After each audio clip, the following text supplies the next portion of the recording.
My name's Joe Cheal, as has already been said, with Imaginarium Learning and Development. So I've been doing this kind of thing, although not on screen, for about 27 years. And then obviously when everything changed and went upside down, it all became screen-led. But fortunately, I'm kind of enjoying this as well, particularly when I can see people too. And yes, so resilience is a key thing.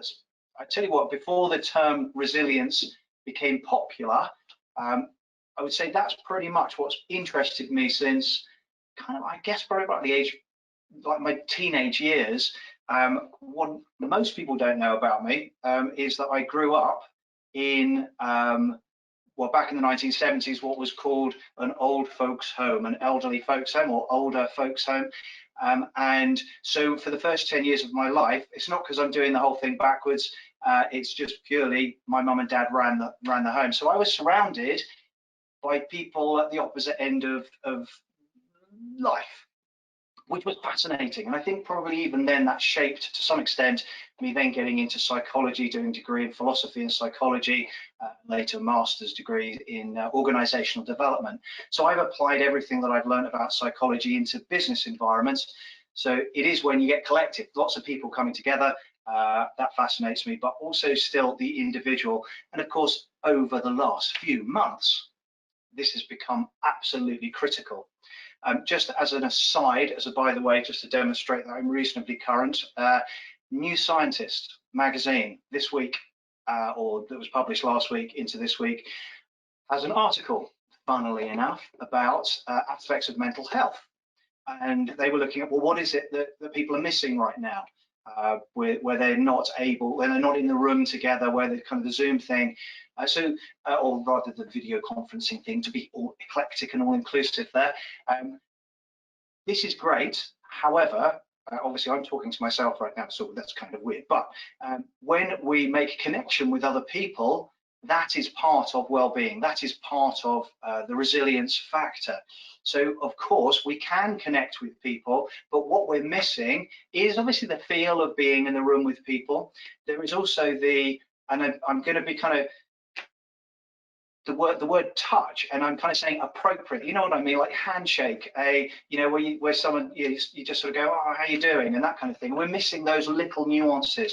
We're also missing the spontaneously kind of bumping into somebody in the corridor or at the coffee point or in the kitchen, where it's kind of people that are not our immediate close knit, they're not our strong links, they're what are called our weak links. But what the research is finding, and this is fascinating me, this is why I'm relaying it now, is that actually, obviously our strong links, our immediate colleagues, friends, etc., hugely important, but actually our weak links, the people that we just see and we don't necessarily socialize with them, or some of them we don't even know their name.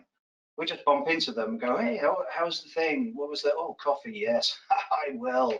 We do that kind of interaction is equally important, and that's sort of some of the stuff that we're not getting right now. However, that is temporary. I hope that we don't become a society across the world where no one must get within any distance of anyone forever. So I think that will come about at one point.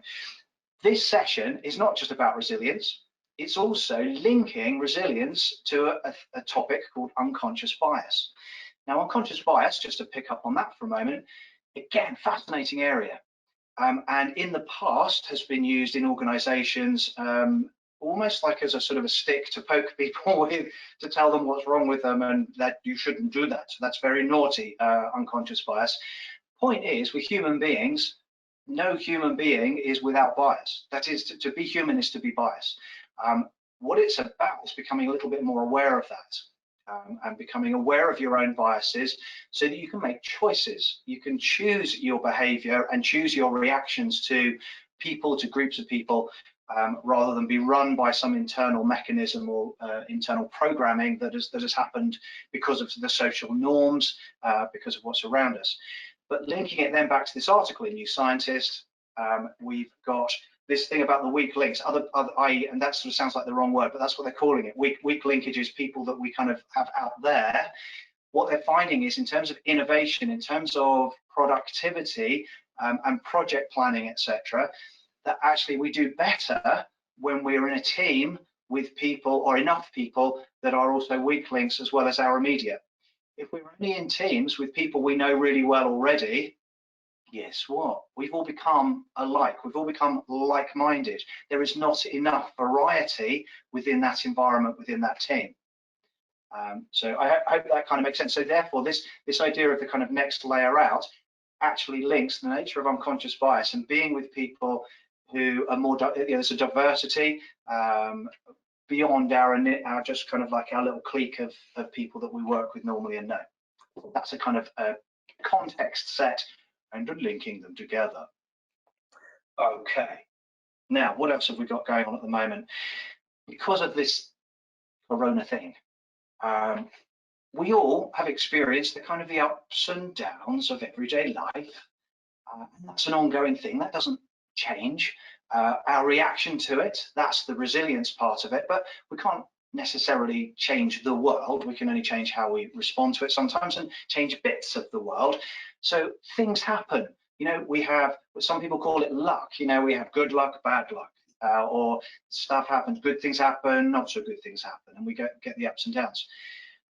And at the same time, not only are there the ups and downs, but there is also an underlying, I kind of think of it as white noise. I have a bit of tinnitus in life. So I think of it almost as this kind of ooh thing going on in the background. And that is a layer of, I think probably for many people, if I dare use the word anxiety. Now the anxiety could have been initially about what is going on and people, and there's too many people kind of, and it's and 2 meters or 1.5 meters or 1 meter and masks and this kind of thing. But there's also the, will I get it? Have I got it? Has someone else got it? I got a bit of a cough. Have I suddenly got it? Where did I get it from? My family, you know, and then homeschooling, and there's so many different factors going on. Financially, you know, is this going to? Are we still going to be in? Or will I still have a? All of these things. I'm not meaning to freak you out, by the way. I'm just kind of, this is the explanation for this underlying anxiety bit, and I think that is the bit that affects our sleep, for example, which we again all know that sleep is an essential part of our ultimate well-being. So there's an underlying thing going on too. And of course, actually, I think for now, for people going forward, it's going to be about going back into the workplace. Now, some of you may already be there. You know, maybe you're kind of already back into offices and such like. Maybe they've got the screens up and you know what that's like. But for some people, there's still an anxiety about what's it going to be like traveling. You know, I've got to get on the underground or on buses, or you know, even kind of like, you know, for many people, the journey that they're taking to at the moment is just kind of to the supermarket and back. The idea of driving all the way to work through the rush hour traffic and parking in the car park, and is it the same, and will it be, and there's all these weird things going on underneath. Now, the reason I mention that is because life has its ups and downs, but there's also this underlying thing. All of those are relevant to where we are right now and to the nature of bouncing back, which was the title of this section. Good. Now, I'm hoping if you've got access to the handout, whether that's in kind of PDF or whether you printed it off, that's great. If you haven't, that doesn't matter either, because I'm not going to be necessarily going, looking at page 7 and now referring to that. I might refer to bits, but it's just so that you know that there's some notes there in the handout. There are lots of bullet points and ideas, but I will probably go off the map a little bit. Ooh, here be monsters. Because there's other things which I think are critical, other things that are important as well that work around this, and I should do some explanation. Plus, if we do have any questions at any point, then you know, obviously that will be that may take us kind of around and about too. And as I say, I jolly well welcome that. So please do. Okay. Otherwise, what I'm going to do is get off my chair and talk about resilience, because we have a few different factors. There's lots of different factors, I think, that are involved around resilience, including how we manage our emotions, etc. But the ones that I've got in the handout, so I thought I'd just relate to those to stay on the map a little bit. The first one there, we've got being able to bounce back. Now, this sort of fascinates me because you know, over the last few years, there's been books called The Bounce Back Factor, and we've talked about the bounce back factor, which is fine, but it still doesn't mean anything more than resilience. And if somebody says, what is resilience? Well, it's the bounce back factor. Okay, but that still doesn't tell me what it is and how I deal with that. Therefore, getting underneath that, what I've noticed is the people that bounce back more quickly, more effectively, are those that have a tendency to focus on their outcomes, i.e. where they're headed, what it is they're trying to achieve and make happen. It's when people are kind of stuck in problem mode, if you like. The problem with that is the difficulty there is the trouble with that is, but the problem, that's where they get stuck, caught in a loop. Could call it a hole, but I think it's actually a loop, maybe a downward spiral into a hole if you want the whole experience. So this is an interesting one just as a starter for you. This is not in the handout, but it's kind of linked to this thing about bounce back, is where is your focus? So I'm going to do a bit of scribbling on here. I will kind of just double check that it's just about readable. So I call this like kind of the prompt model, and you'll see why in just a moment. Some people are in problem state or problem focus. So they are the ones that are, oh, this is terrible, my life, oh, you know, it's all going wrong. They become very much a victim to what's going on around them. They don't feel in control. There's all these expressions we were using, water-related ones, all at sea, uncharted waters, in a state of uncertainty. I don't know what's called ambiguity. I lack of clarity. I don't know what's going on. How do I plan? I can't because we don't know what's happening. No one's telling me anything. It's called the problem focus, which is where we get caught up in the where everything what's going wrong. There is a next step, and this is called remedy focus. Remedy focus, and this could be true of life, this could be true of where we are in our career. It's that point where we go to ourselves, I don't want this, you know, there must be more to life than this, or there must be a way forward. I don't want to be doing that, going round and round in circles anymore. I don't want to be worrying all the time. I don't want to be. So what that person's now doing is they've moved from just doing all the worrying and going around in circles. They're now going, they've come out of that and they've gone, I don't want that. Next step is the outcome. Outcome focus. So that is beginning to get directionalized towards, this is what I want, this is what I want to achieve, this is where I'm headed, this is where I want to get to, this is what I want. It's the where and the what, the nouns, things, you know, it's like the places, this is where I want to get to. And that's called outcome focus. So that becomes a more positively oriented, driven thing, and directionalized as well. So that becomes a new due north compass point. Then, when I complete this, we've got the model phase or modeling phase. And that's where we start to look around us and go, well, who else has got out of this place? Who else has already achieved what it is I want to achieve? And by the way, something I work with around career goals and resilience as well is the nature that whatever it is you want to achieve, it is probable that there is somebody out there or through history that has started at a place with less resources than you, but has achieved even more than it is that you're wanting to achieve. I use that with myself to remove obstacles. If I'm making excuses about why I've not, oh, you know, yeah, but the trouble is I can't, oh, you know, I haven't got enough. I just think to myself, there is going to be somebody somewhere who started with less than I've got, and they've achieved way much more than it is that I'm wanting to achieve right now. And I kind of use that on myself to write. I've written and co-written about 6 books now, 6 or 7 books, and I had to use that. Well, I don't have to, but I did use that on myself. It was like I kept making excuses as to why I'd start writing a book and didn't finish it. So I had to kind of go, come on, get your watch up. So modeling is who else out there is already achieving this kind of stuff, and what can I learn from them to speed the process up, rather than just reinvent the wheel. Well, let's go with someone who's already got a wheel, and they go, marvelous. Okay, next, process. So really, we're now in solution territory. This is where we start thinking, how do I get from where I am now to where I want to be, to that outcome over there? So we start thinking about steps to get us to where we want to be. That could be small steps, one at a time. And then finally, we've got the call it the test phase if you like, which is really where we actually really do actually go and do and actually take action. Obviously I couldn't have action at the end of that, otherwise it would have, the acronym would have been PROMPA, which just doesn't sound as good. So prompt, test it out, test it, do something, take action. Don't just sit there kind of going, I have a plan. Now, what's this got to do with resilience? Well, where is your focus?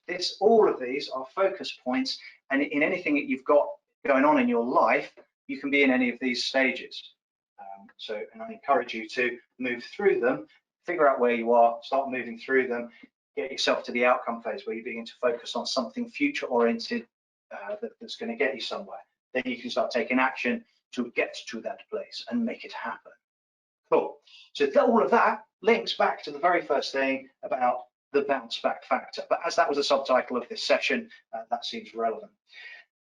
Now, another one is having a flexi screen. So the flexi screen, I like this idea. It's like a kind of, plexiglass, like a plexi screen, plexiglass. So I call this a flexi screen because it's a psychological thing.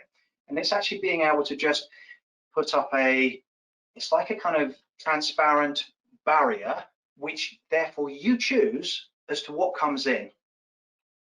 Now, I don't know what your social media is like, but whenever I look at things like Facebook, for example, there's lots of puppies and kids and cute things and things happening and lovely things. But there is also a lot of opinions and even to the point of conspiracies, just the weirdest conspiracies. Now, I think that's very much linked to this kind of lock-in pandemic experience. I think there's a lot going on with that one. It's very seductive to try and, it's almost like explaining something that's unexplainable or is just so complex that we kind of think, all right, that's so complex, it can't possibly be random, or it can't possibly, they must be doing it on purpose. Some who they is. If you find yourself getting caught up with that one, obviously I can't control your life, I don't want to. But step back out of that one. That is a rabbit hole that goes spiraling downwards. But yeah, so it's filtering, even the media, the news, what's coming at us. What do we choose to watch the news? Do we switch it off? Do we just think, for goodness sake, I've had enough? Or just take a few days off the news? And it's okay to watch the news and get cross. That's okay, that's human nature, but we need to move through that and out the other side. Either to, and what do I do with my anger? I need to just sort of let that go now because it's not going to go anywhere and I can't do anything about it. Tell a few friends, we've had some interesting ones over the weekends around A-levels. I did my A-levels a million years ago, well, not a million, but many years ago, but I was really cross about that. I was just getting really kind of like, I can't believe it. So then I had to kind of move through that and out the other side. The alternative is use the anger if you feel something injustice, use it as the fire for change, to make change happen. Join the students in their marches and things like that. I know that things have been somewhat kind of almost sort of U-turn resolved, but there's other things going on out there. If you feel that strongly about it, then do something, take action about it. So yes, the flexi screen. By the way, the flexi screen is also useful if you're working with other people who you find challenging, who make odd comments, strange comments, where you think, hello, what's that all about? Are they having a pop at me? Are they having a dig at me? Was that about me? Was that not? I don't know. But it just allows the weird things that people say just to bounce off of your flexi screen. The idea of that, by the way, was to kind of, we can talk about having armor, and when we talk about resilience, even the nature of resilience, there's also a phrase or a metaphor we use, which is thick-skinned. Thick-skinned. So really what we're talking about is how do we have thick skin, but without having thick skin? Because I don't, honestly, on a pharmaceutical, biological, medical level, I don't like the idea of that. Just doesn't feel good. So therefore, there's almost like, okay, what's thick skin? It's about having armor, having kind of plating, having something to protect us. But armor in and of itself is a protection. But what is it? It's also a prison. To be stuck in a suit of armor all the time. So the idea with the flexi shield is, I kind of like the idea of it being sort of Star Wars-ish, like kind of the lightsaber stuff, force field. So things just bounce off. Okay, and that's your choice. Choose to let it in or not. Hurtful things people might say, do we let it in? Do we not let it in? Do we just bounce it back out and go, I think that's their stuff? By the way, came across an interesting phrase the other day, which has been around since the 1950s and possibly before, which is, and this is if you're having to deal with somebody who's perhaps doing hurtful things or is being quite aggressive or unpleasant towards other people, including yourself. The phrase is, hurt people, hurt people. So that's a very interesting kind of phrase. I quite liked that, just as a kind of to hold in the back of my mind. If someone's saying hurtful things, it's like, what is going on for that person? Rather than me take offense and take it personally, what is going on for that person? That they need to do that, that they need to say unpleasant things to other people. And dare I say it, I think there is a weird level, this underlying thing going on there. Maybe it's linked to that. That in and of itself is a kind of a hurt for some people, which is why, I was kind of reading stories about the restaurants. That obviously there's the whole government thing about you here have tokens, have money to go to restaurants, which is, I get the idea, positive intention is a great intention. So people are kind of going, was it Monday, Tuesdays, whenever it is. And then there's so many people going, they're then getting very cross if they can't get a table immediately and get served immediately. And apparently there's some restaurants which are just going, I think we're going to stop doing this, just purely because they were getting inundated and then very, very cross people. So they're just having to deal with customers who are just really angry. And the same is true, by the way, and I'm going to pick up on this one later on, is the nature of littering. People going to beaches, people going to parks, the Lake District, wherever, beautiful scenes, beautiful places, green spaces, sea, beaches, beautiful spaces. And if they're just taking all of their rubbish with them and then just dumping it there, leaving it behind, which feels sort of disrespectful and maybe a bit selfish, but I have a feeling it is linked to this experience of lockdown and rebellion as a result of it. It's almost like somehow some people, not all people, some people are going into a space of, I don't care, which is a bit of a teenagey type rebellion type reaction. So again, that's one of my buttons. So it's good to know what your buttons are. When people go, you go, oh, I don't believe it. Know your buttons, or know thyself, as the Oracle said. Okay, enough about flexi screens. What else have we got? Developing strong self-esteem, valuing yourself and others. So the nature of self-esteem, if you read it in the dictionary, self-esteem, how much you value yourself, still could lead to someone having high self-esteem and being pretty unpleasant and arrogant if they only value themselves, and narcissistic too. The other part of that equation I would suggest, and something my wife and I kind of want to get the dictionary updated, kind of to add into that, is the valuing yourself, but also valuing others, because that brings the balance to it. And if you think about the people with genuinely high self-esteem, it's almost a quiet humility about them. They know what they want, they know where they are, they know themselves within the environment that they're in, but there's a kindness about them to other people. And we have a phrase which my wife and I like for relationships in particular, which is speak your truth with kindness. Say what it is that you're feeling, say what it is that you need, rather than bottling it up and going. So you say what it is, but you say it with kindness to your partner. Gee, the one that we apparently love. Which is a kind of a nicer way of doing it. What else have we got here? Holding a growth mindset. So this links to the work of Carol Dweck, the growth mindset, as opposed to the kind of more the closed mindset. The growth mindset is a couple of things. One is the belief that we can develop, we can change, we can grow, we can develop and make things better, we can learn new tools, we can expand our repertoire, but also, for me, it's also that we do choose to go and learn and develop and grow as human beings. So it's not just the belief that we can, it's also then choosing to. So here's a thought. Would you sometimes like a little more confidence? That sounds like the beginning to an advert on Facebook.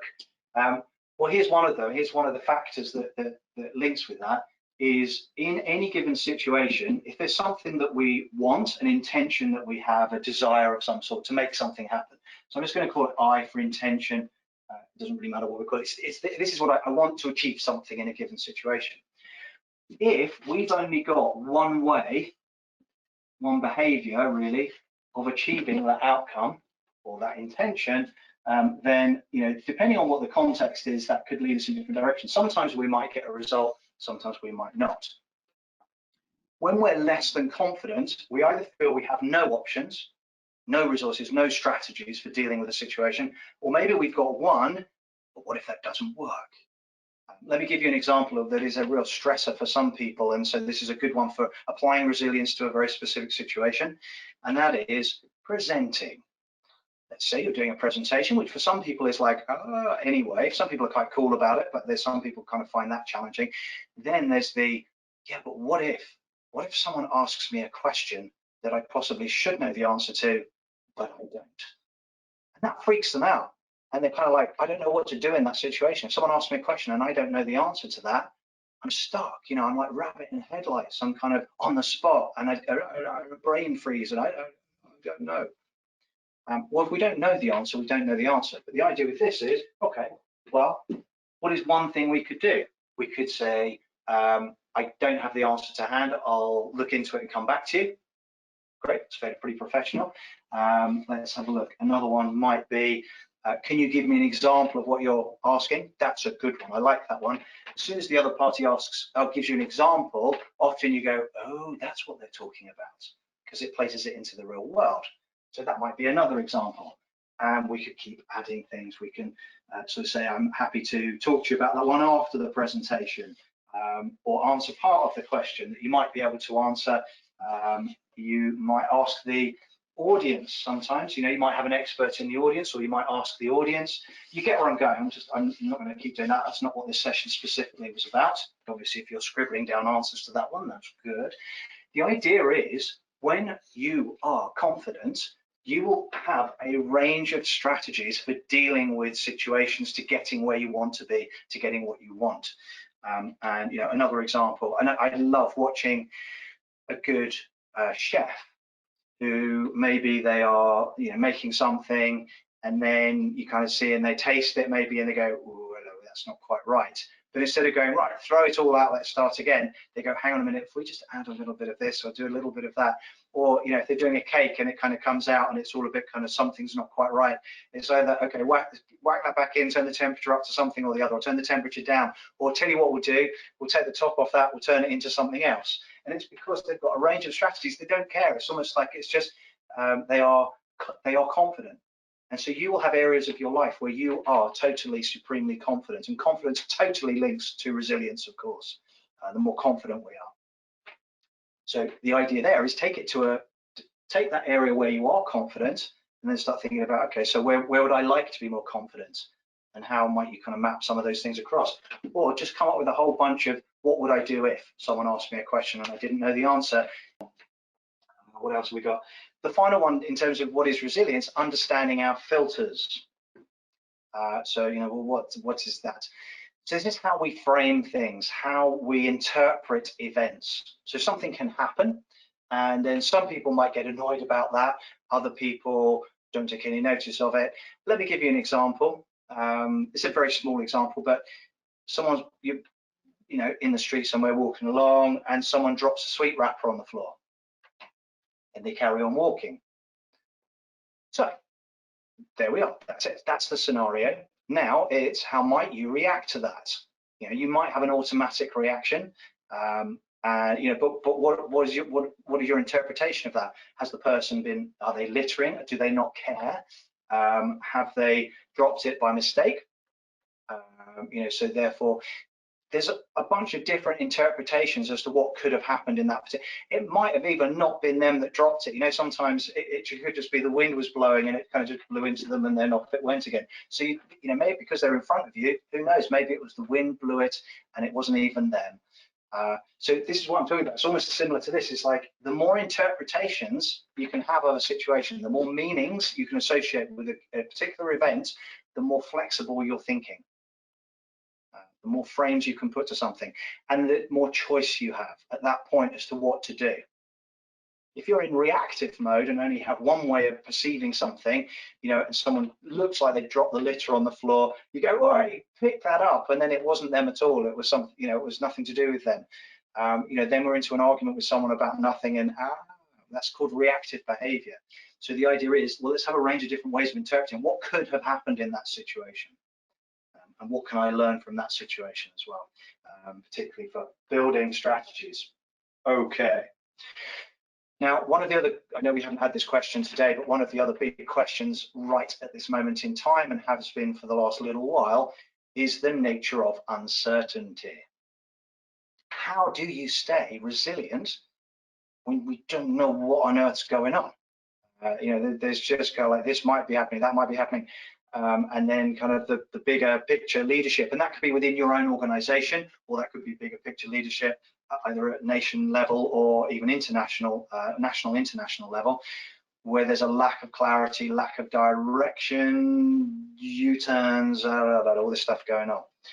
So here's the deal, something you can do for yourself, with your partner, with your family, but particularly with your team back in a workspace as well. If we don't know what's coming, or we can't plan because we don't know what's coming, the reality is, in any given situation, there will always be a few different things which we know could happen.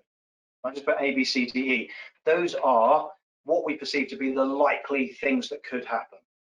And you can have more than E as well. You can go off the bottom of the page there and have as many things as you like. And I encourage you as well, even though it's not pleasant, to put worst case scenario in there. So, you know, from a business perspective, you know, what if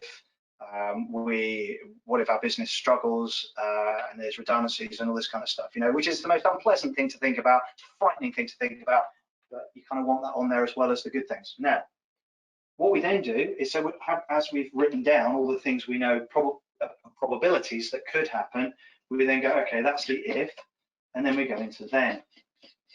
Okay, so if it's A, if that's what happens, then what are we going to do? Keep it big picture. It's just simply kind of ideas at this point, and then you just come up with some ideas as to, well, if it's that, then this is what we do. If it's B, then this is pretty much what we'll do. If it's C, you get the idea, don't need to continue. Then we'll do this. Now, the point of this is not to necessarily have a detailed plan for each and every one of these. It could be very time consuming, but it's to have a rough idea of where that would take us. The other part of this is also, I'm just going to put the word ops, as in opportunities. So not operations, but opportunities. You know, if that does happen, does that bring up any potential opportunities? Can we utilize that in some way, or, you know, to use that phrase, capitalize on that in some particular way? So getting back in March, where I was running training courses around the country, and then I was up in Nottingham, and this was kind of beginning to kick off. In fact, that was the last one. The Friday I was in Nottingham, and I could see that things were really beginning to kick off. But that previously, that same week, I'd been working in London, so I'd been on the tube, and, you know, which is never my favourite, kind of the underground and on the train, packed in with everybody else. And I thought, I'm starting to not feel comfortable about this, given what's coming. So we decided, okay, we're going to self-isolate. We're just going to say, business-wise, we're going into self-isolation. About the following Wednesday, everyone went into self-isolation. But so then what we did, we kind of went, okay, what is this Zoom thing? What is this, or what is the video conferencing thing? Oh, we've never done that before. Oh, I didn't really want to do that. I didn't like the idea of talking to myself on a screen, and now I like it. Now I've got quite used to it, which is a bit spooky and maybe a bit sad. But, you know, I'm looking forward to getting back into the room. But actually, this is an opportunity, because as we go forward in time, I can now do both. I can drive to Nottingham, run some sessions up there, but I might have someone, you know, from another organization that says, oh, could you do us one of these? And I go, yes, I can. We're all ready to roll to make this happen. So for me, actually, weirdest situation, but was also a business opportunity as well. Again, you get the idea. The point with this, as a way of handling uncertainty, you could call it contingency planning, maybe scenario planning, maybe on the edge of that. The idea is that ultimately you get a sense that whatever's going to happen, you'll handle it. There's a book by a lady called Susan Jeffers called Feel the Fear and Do It Anyway. I think it came from the 1980s. It was published in the 1980s, an American book. But quite a good, I would say quite, that's a wrong, quite an, not a helpful word, but it was a good book. But the bit that I specifically took away was this phrase: whatever happens, you can handle it. Whatever happens, you can handle it. And if you want to repeat that to yourself, it then becomes whatever happens, I can handle it. And it's a really reassuring statement, because the reality of the situation is whatever's happened in your life, you've handled it. It may not have been exactly how you wanted to handle it, or it may have gone weird, or it may have been, not as, I wouldn't want to repeat that, or whatever it is, but whatever's happened, you've handled it one way or another. You are here right now, therefore you've handled it. And that's sort of a big picture version of this. That's the message that comes out of whatever happens, we'll handle it. So it's a reassurance. It's not just about being a practical tool, it's also a psychological tool to feel on top of things again. Yeah, that is resilience, to feel on top of things rather than underneath, under pressure, under the weather, which is always a strange British phrase. Anywho, so what I wanted to share with you here is just some tools, tips, ideas that link to resilience. Okay. Now, what you've also got which is going to link to all of this stuff in the handout, and it links to the filtering. How do you perceive the world? How do you interpret the events that go on? And I kind of love this tool, and it was one that I developed really early on in my career, because I don't need to give you the full story, but one Christmas night I was talking to my brother, and we were chatting about life, the universe, and everything. Everyone else had gone to bed. We both had a couple of drinks. I do confess it was Christmas night, and he was just about, or he and his wife were about to have their first baby, and so he was talking about, what kind of a world am I bringing a child into? Which was fair, valid, and honestly, if I'd have been in the same situation as him, I might have been doing the same. This was quite some time, it was 20 plus years ago. He was talking about kind of the bigger picture, the issues and stuff, back then. Whereas I was in a different space, and because it was, I'm not saying I'm always Mr. Up in the air and delightful. Sometimes I have my moments, but I was kind of going, no, you can't think of it that way. And I was like trying to think of positive things. So I was talking about, it's like squirrels. I love squirrels. They're so funny. They kind of let you see them when they're running around doing stupid stuff. Now, I do appreciate that for some people, squirrels are not a good thing. So it depends on how you interpret squirrels. I see them as quite cute, silly things. Or what if you're just walking down the street and you see someone, you smile, they smile, and you don't know who they are, it doesn't matter, you just carry on walking by, but you feel good about it. Or you help someone drops something, you pick it up for them, give it back to them and go, yeah, and then off you go again. Or someone lets you out, someone lets you in, these kind of things. And it just sort of gives you a pleasant buzz that humanity is really out there somewhere. Now, the point with all of that, we were having a weird conversation that just went backwards and forwards and went nowhere, really. On that particular occasion, he was kind of seeing the world, I'm just going to put the word negative, kind of seeing it as sort of from a negative perspective. And that was just that night. Now, I happened to be, because it was the Christmas night and I'd had presents, and a glass or two of things, I was in quite a good place. I was in quite a, so we were having this weird back forward conversation. But the point was he right? Yes, because he was coming up with examples of all the different reasons as to why the world was kind of over here. Was I right? Well, yeah, because I was also coming up with examples of things that were over this side. So what that led to, and this was the next morning, it wasn't that night, so I wasn't in a, kind of like a brain space to think of such things, but it occurred to me the next day that, and this may sound obvious now, wherever you look, what you will see. Whatever you focus on, or whatever your focus is, whatever your lens, your filter, that is what you're going to see. So if somebody is filtering and focusing over here, they will find evidence for that. And go, see, I told you so, that's the way the world is. If, however, you have somebody, I don't know, over here somewhere, then they're focusing on that stuff. You've got someone focusing here, they'll find evidence of that. The point is, the whole spectrum of in between, it all exists out there. It all exists out there, all the way from the very negative, horrible, all the way through to the Great, brilliant, perfect, you know, spot on, marvelous. It's all out there. So here we go. The idea then is, let's try green, see if that comes out as a color. The idea is focus over that side. Be aware of this stuff. You can read that. Be aware, doesn't quite look like the word aware, but it'll do, it'll do. Put your filters on, make it look like the word aware and you'll be fine. Be aware of this stuff and then change what you can, the things that you can control, make changes if you can, or influence what you can, influence, but ultimately accept what you cannot.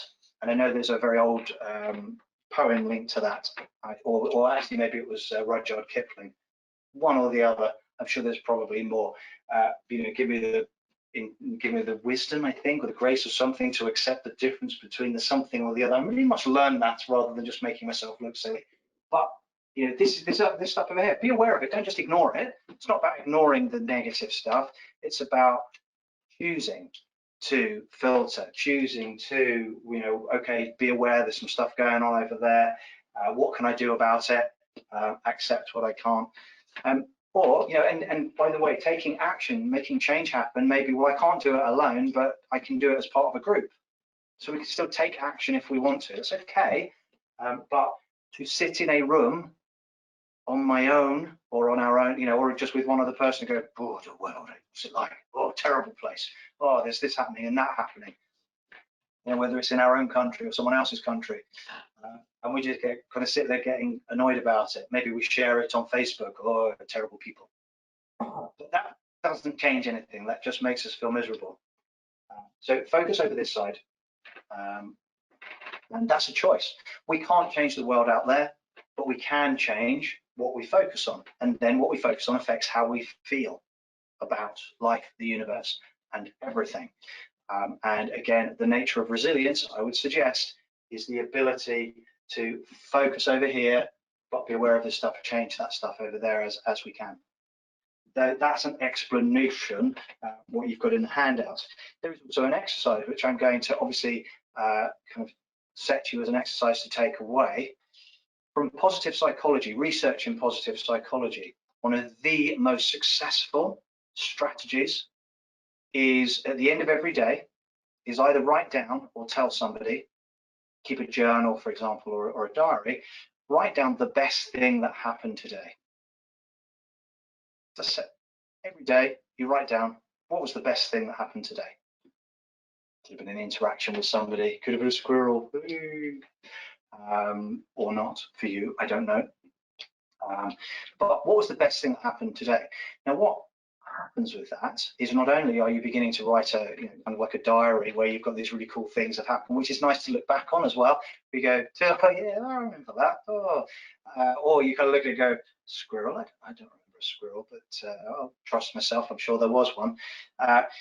You're kind of gathering this data, but what it means during the course of the day is you begin to focus on the things that, you know, something happens and you think, oh, need to remember that. You know, that could be the thing I'm going to be writing down or telling somebody else at the end of the day. So what begins to happen is we start, our lenses, as it were, begin to move over this side. Our filters go over this side because we're looking for the things that are going to be, at the end of the day, the best thing that happened. Does that make sense? So up to you whether you use it or not. It's the simplest tool, simplest technique that you can do, but it's the one that was deemed to have, out of all of these different processes, tips, tools, etc., was deemed to be top of the pile in terms of, for some people, doing a massive shift on their experience of the world and how they felt about the world, and therefore their resilience. So again, your choice, but it's a very cool thing. What else have we got here? I think that's probably enough of about the focus, refocus. Now, one of the things I didn't say, and I just want to kind of complete with this bit for the moment before I move on to the nature of bias, is I mentioned earlier on that I grew up in an old folks home. And, you know, did it affect me? Probably yes, on many levels. But here's the deal. Here's the bit that kind of I took from this, or one of the many things. And one of them was, I noticed that there were two, and this is child logic, please remember, two types of people in the home. So this was a place called Downsvale. There were two types of people in the home. There were those that were kind of just, honestly, just sort of waiting to go, it seemed. Their focus was either on, what time's tea, but as a kid, as I was like running around, they'd be like, don't run around, don't be running. And you're lucky, all the opportunities you've got that we never had. Oh, I never had the opportunities that you've got. It wasn't like that, in my day, and all these kind of classic statements. Well, okay, fine, that's where they were at. As a kid, I'd kind of avoid them, because there were others that were still bright-eyed, bushy-tailed, kind of really interested in life, and they were the ones that when they talked to me about their past, they were growing up in the late Victorian, Edwardian era, the time when the motor car first came into play, the time where the spirit of adventure began to become more broad scope, not just for the upper classes, but for more and more people. You could kind of go out and do stuff. And so they would talk about things that they were glad they'd done. Whereas the others would talk about, oh, I wish I'd done that. I wish I'd done, I didn't get the opportunity. I wish I'd been able to. I wish I'd been able to. Whereas the people over here were saying, I'm glad I did this. I'm so glad I did that. And I made a decision as a small child, as a little kid, 7, 8 years old, I guess, at that time. Who do I want to be like? When I get to my Downsvale time of life, when I'm looking back, who do I want to be like? Well, I want to be those that are saying, I'm glad I did X, I'm glad I did Y. Well, every time I tell this story, it reminds me that now, right here, right now, today, is the time to begin to make those things happen, that one day I'll be looking back thinking, boy, I'm glad I did those. And that's true for you. That now, right here, right now, is the time to begin to make those things happen, that one day you'll be looking back thinking, wow, I'm glad I did that. And it's now, right now, right today. It's the time to begin to make those things happen, that one day you'll be looking back thinking, boy, I'm glad I did that. I don't need to go on. You get the idea, because it's now. Anywho, moving on. Part 2, but interconnected, the nature of bias. So also known as unconscious bias. Now, unconscious bias, of course, implies we're not aware of it. And that is true for most bias. We're genuinely not aware that we have this reaction to certain types of people. Now, there's quite a bit about this in the handout. Unconscious bias is the bit that's going on in here. How we deal with it, how we respond to that, how we react to it, how we behave as a result of that, that can get more and more, I'm going to use the word sinister, ranging from, so there's a kind of, I suppose, a positive bias. We might like particular people because they fit into a particular club. They're a particular type of person we associate with. Oh, they want to, oh. So we're good with them. That's a kind of positive bias. But that obviously goes in another direction as well. And what you've actually got, some work that I did with some local authorities some years ago, kind of linking with the police as well in the UK, was around the nature of hate crimes, which is the most extreme of these versions. So this is kind of, again, I don't want to go into that, but it's behaviours which are illegal towards certain protected categories or types, which we'll list off in just a moment. So that was a kind of real extreme stuff going on there, and then that can even be like graffiti, but it depends on what the graffiti is and where it's been done, attacking people, etc., etc. Horrible stuff. But that is the real dark side of unconscious bias. That's the extreme end. In the middle there somewhere, we have things like overlooking people. Now that could be if you're interviewing, for example, if you're ever in an interviewing role, we have a tendency, if we're not self-aware, to click with the people that are more like us because they make sense. But what that leads to is what's called cloning, which is where we end up, our automatic response to people is to choose the people that are similar to us. So a question I ask, and you can take this one away, and if you have a different answer to it, that's great. People often talk about, but what about your intuition? What about your gut reaction to somebody? When they come in, you know, you have your intuition about somebody. Well, I am hard pressed still with, you know, a psychology background to really eke out the difference between intuition and prejudice. I'm still finding that a very difficult thing to truly get underneath and go, yes, these are two completely different things. And I think there's too much overlap with those. So we have our intuition about somebody, and okay, take that as data, and then put it to one side. Got to put that to one side. You've got to then be kind of working with the person that's in front of you. Now, people do weird things in interviews, and that's not what this session is about either.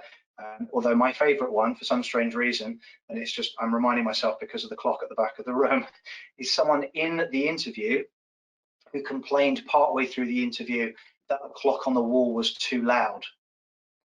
Now, I'm kind of guessing that's someone who didn't really want the job, yeah, that seemed like a strange thing to do. So that might have been data as well as to, oh, okay, that's kind of interesting as to what's going on there. Now, let's move beyond that. So there's unconscious bias, and I've used that term in the notes. There is also, I think it's called tacit bias. Have I written it in there anywhere? Who knows? Which is where we start to become aware of. We still have the bias, but we're kind of now we're going, oh, hello, alarm bells. I've got this kind of bias. Now, before we start beating ourselves up, I would much rather consider the concept of unconscious bias from the perspective of personal development, of growing and developing as a human being, the self-awareness factor, that the more we become aware of types of people, let's go with, that we struggle with or find difficult, or when we see them we go, oh. Now that could be what's known as the protected types. Oh, by the way, before we get to that, just if you have a look at the handout, how quickly we make judgments about other people. So again, if you're interviewing, this is really useful stuff here. I don't always hold this in my head, so I'm just going to kind of come back to this. Within 50 milliseconds of seeing somebody, we determine whether they're extroverted or introverted. And although that's not a protected category, we make judgments about people as to whether they look a bit shy and quiet and retiring and da-da-da, or if they're loud and blah, blah, blah, or the way they're wearing themselves, you know, in terms of, we make a judgment about that. That is a bias, the judgment that we make. And it may be, you know, it doesn't mean it's always going to be negative, but we'll probably have some negative things in there too. So we've got, that's 50 milliseconds. That's just no time at all. We've got 100 milliseconds. We're really kind of like lengthening out now. We make a judgment. This is so extraordinary about somebody's competence, trustworthiness, and likability. That's not even a second. We talk about first impressions. It's crazy, just extraordinary. It is extraordinary that we do that. And that's then, okay, now we're kind of really getting to 10 seconds now. I mean, that's a huge distance of time now. We're really talking, we decide how neurotic somebody is.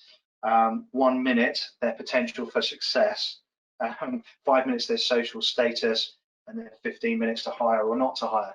I actually think it's worse than that personally. I think people could just come in through, if you're ever interviewing, I'm joking about this, by the way, please do not quote me. Someone could pretty much just come into a room and go, hiya. Okay, thank you. And then leave again. We've already made all those decisions about the individual, and we do have this tendency. There's a lady called Ellen Langer, a professor at one of the American universities of psychology. I should know, but the research that she did was that the first impression that we have of somebody, what we then do is we filter information to justify our initial assessment of them. So if we meet someone and that's that first flash of likability, we don't like them, oh, don't like them, no, don't know why, don't know, do something about them. What we then do, even unconsciously, is we continue to look for things we don't like about them. Whereas if we meet someone and we do like them, or we think they're competent and confident, we then go, oh, confident. And then we look for other things that kind of add to that story and make them confident in our mind. So again, that's another level of this to be aware of. I know I'm talking about interviewing, and maybe that's not your thing, but I'm hoping that you'll get the idea with that this is an example of where we have a bias. And of course, it's just going to be true if we go into a meeting, we've not met people before. But here's the deal, again, let's come back to the connection between resilience and unconscious bias. The more unconscious biases we have, and the stronger those biases, the less resilient we're going to be able to be, because we don't have the flexibility of thinking. We're going to be stuck in certain, we'll see a certain type of person and have a reaction about that. Well, that doesn't feel like choice. That's not really about us being in control of that. Okay, what might we be biased about? So I am going to read the protected. This is not, I'm not meaning to do a section on this, but age is one of them. Gender reassignment, being married or in civil partnership, being pregnant or on maternity leave, disability, race, including colour, nationality, ethnic, national origin, religion or belief, their sex, and their sexual orientation. Those are protected under law. Okay, so those are the big ones. And fine, okay, so you have your own judgment and factors and kind of think for yourself, do I, I'd hate the idea of it, but am I a little bit prejudiced in some way, shape or form? And the answer is, I'm afraid, yes. It's just figuring out where and how, so that you can back off of that when you're in a situation or you meet someone or you see someone. So what you've got underneath is a table of all sorts of other things, including things about their personal details, their name. Somebody's name, will have an immediate assessment about them because of their name. Might not have even met them yet. About, what else have we got here? Their height. The weird bits of social psychology research about height and the nature of what we call authority or credibility.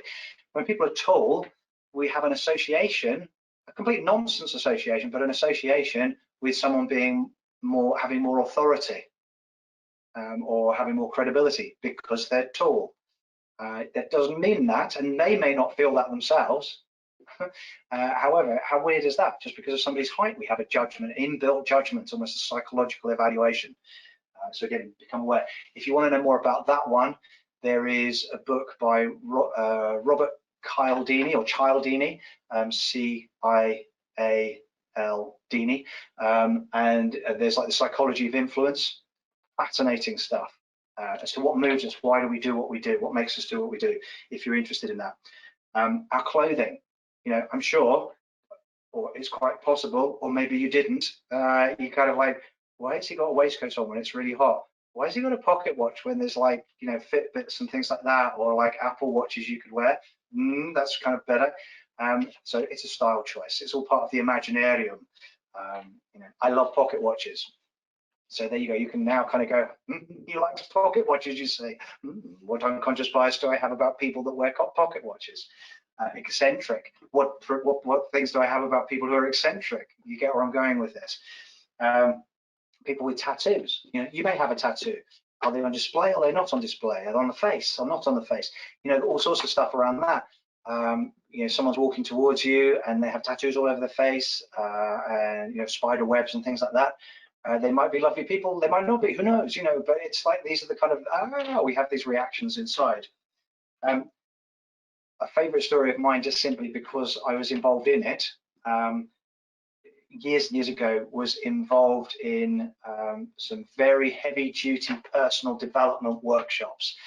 Let's put it that way. I did my degree in psychology, and at the same time I was really getting into the personal development scene, the kind of hitting pillows and screaming and shouting and doing all these kind of interesting things and learning about, personal development and resilience. It wasn't called resilience then. There was a guy who was also on the courses, and he was on a series of courses, and then we were on the support team, the help team, service team, and so was he.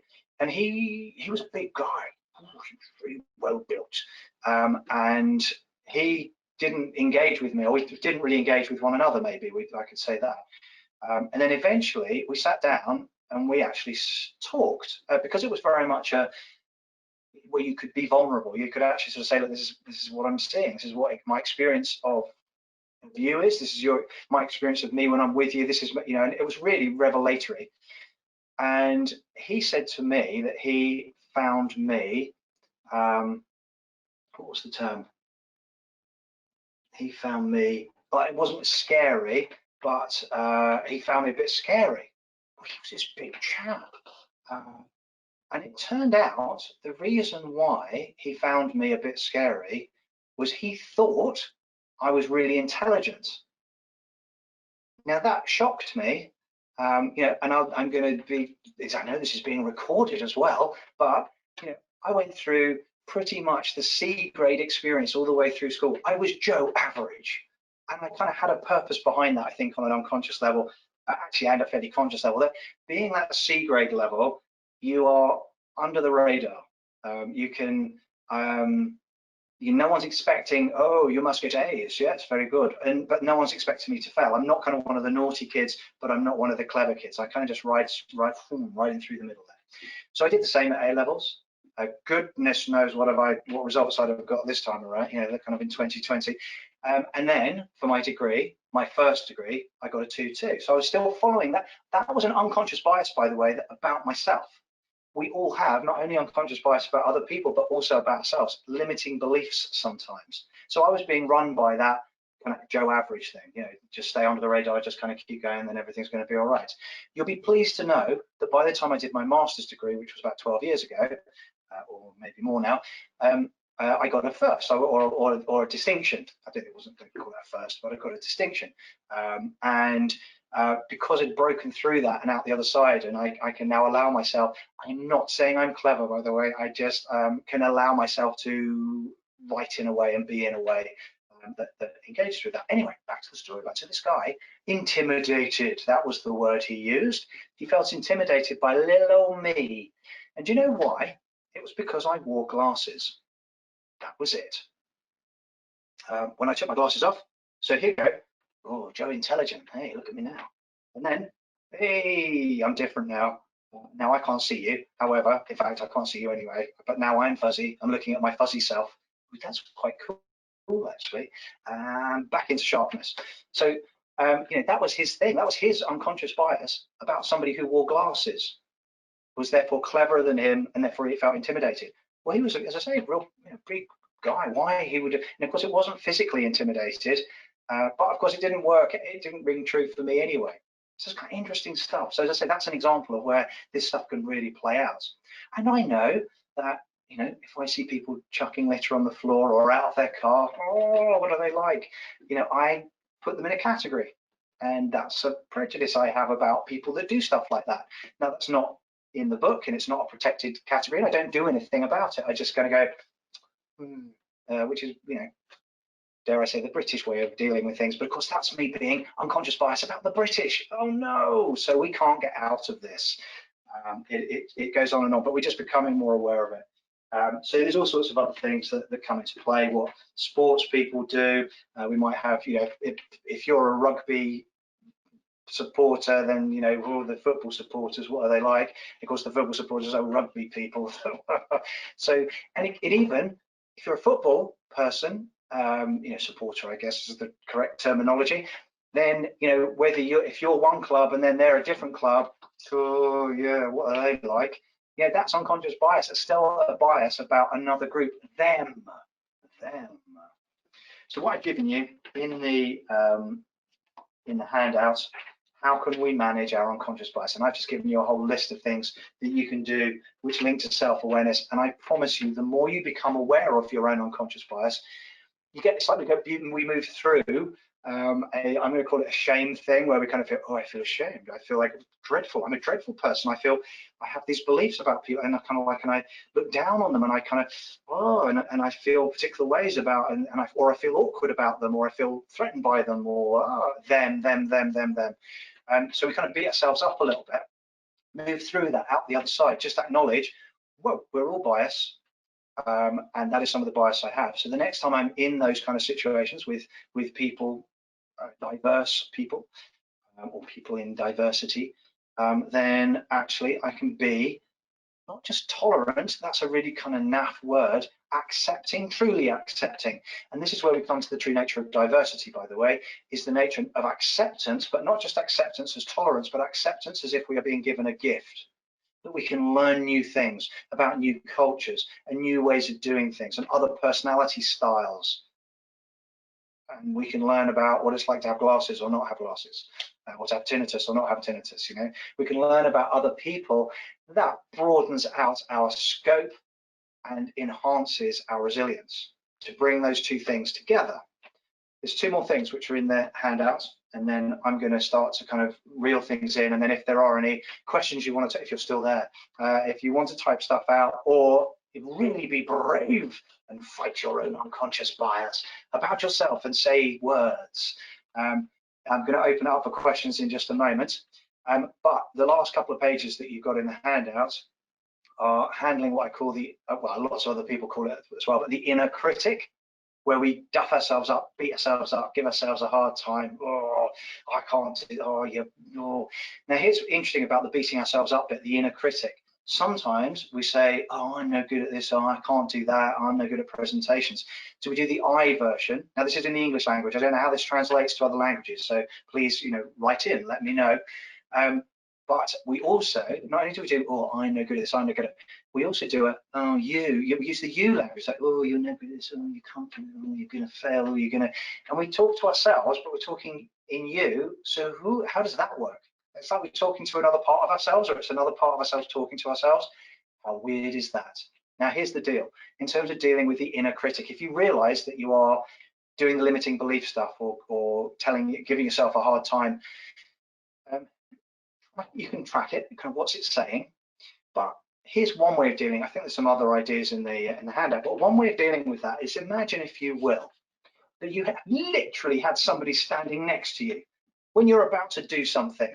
You're about to go into an interview, about to do a presentation, and you've literally had someone standing next to you going, oh, not very good at this, probably fail, probably won't work very well, I expect they won't like you very much. If you had somebody literally standing there, what would you say to them? What would you do? Now, you could be aggressive and tell them to with an off at the end. That's one possibility if you like. However, I really like the approach. And if you've seen The Matrix, now again, that's a whole nother prejudice thing. I find people go, oh, The Matrix, oh, I didn't understand it. Or The Matrix, oh, that was just so. Oh, science fiction, oh, that's just so. So lift that, get that all out of the way for the moment. If you've seen the film The Matrix, and even if you haven't, this won't matter because it's been out a long time. It's not a spoiler. But if you've seen it, you'll know what I'm talking about, which is where at the very end, the agents are firing bullets at Neo. You remember that bit in the corridor? All the bullets are coming towards him, and he just goes, no. And the bullets will just stop and fall to the ground. It's the power of that no. Rather than shouting no or kind of, swearing at them or anything like that, it's just this really beautiful, assertive, centered, grounded, resilient no. And that's the flexi screen. So that's what he was doing, and all the bullets fell to the floor. And that's the way I think we need to deal with our own inner critic, is put up the flexi shield, the flexi screen, and when we're kind of doing that, oh, you never about to ourselves, it's almost like we're about to go on stage or we're about to do the presentation. We just, in our own minds, don't have to do this out loud. It could look a bit weird. You just go, no, and then you go and do what you need to do. So try that. That's the inner critic. Final one is the inner worrier, not warrior, but worrier. The, oh my God, but what happens if this happens? What happens if that happens? And oh my God, this could happen. And then we kind of panic about, get anxiety about what could happen. And by the way, this could be about a specific thing you're going to do, like the interview or the president, but it can also be about the future. But what if this happens? What if I don't have it and this happens and then the thing and then oh my God. And this is the sleepless night scenario, where people wake up in the middle of the night worrying about what happens and where we're going to, and the uncertainties, etc.